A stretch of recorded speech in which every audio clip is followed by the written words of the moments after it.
નમસ્કાર, હું મંગળુભાઈ ભગત, સુરેન્દ્રનગર જિલ્લા કોંગ્રેસ ઉપપ્રમુખ.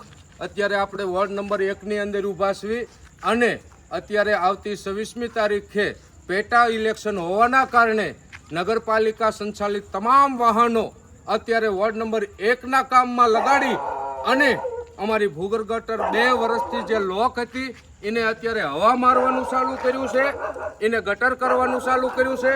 અત્યારે અમારે તમામ નગરપાલિકાના વાહનો થાનની અંદર વોર્ડ નંબર 1ની ચૂંટણી હોવાના કારણે તમામ વાહનો અત્યારે સાફ સફાઈ, સ્ટ્રીટ લાઇટો, આ તે ફલાણું અને પબ્લિકોને મોટા વચન દેવા માટે 10 ભાજપના આગેવાનો આવે, મોટા ખેસ નાખીને મોટા વચનો દેશે.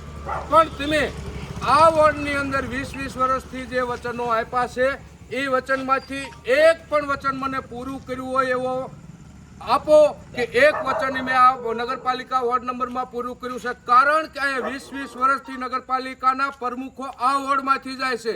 ખરેખર આ વોર્ડની અંદર અને ખરાબમાં ખરાબ બદતર હાલત હોય તો આ નગરપાલિકા વોર્ડની છે. ખરાબમાં ખરાબ સુરેન્દ્રનગર જિલ્લાની અંદર આવો વોર્ડ, એક પણ નગરપાલિકાનો વોર્ડ આવો 1 નંબર રોકો ક્યાંય જગ્યાએ નહીં હોય. ખરાબ, હારો નહીં, ખરાબ હો. એટલે મારે કહેવાનું છે એ 4 પ્રમુખોને પણ, તમે તમારા સ્વાર્થના રોટલા શેકીને વી ગયા છો, પણ આ જનતાને અત્યારની બોડીમાં થોડો પણ વિકાસનું કામ કરો. વિકાસ જખે છે. આ અત્યારે વોર્ડ નંબર 1ની જનતા રાતે કામ કરો છો, આ રાતના કામ કેવા થવાના છે?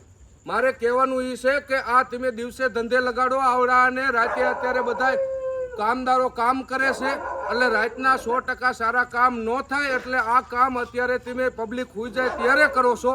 એટલે મહેરબાની કરીને કહું છું, દિવસના કામ કરો અને સારું કરો એવી આશા રાખું છું. જય હિન્દ, જય ભારત.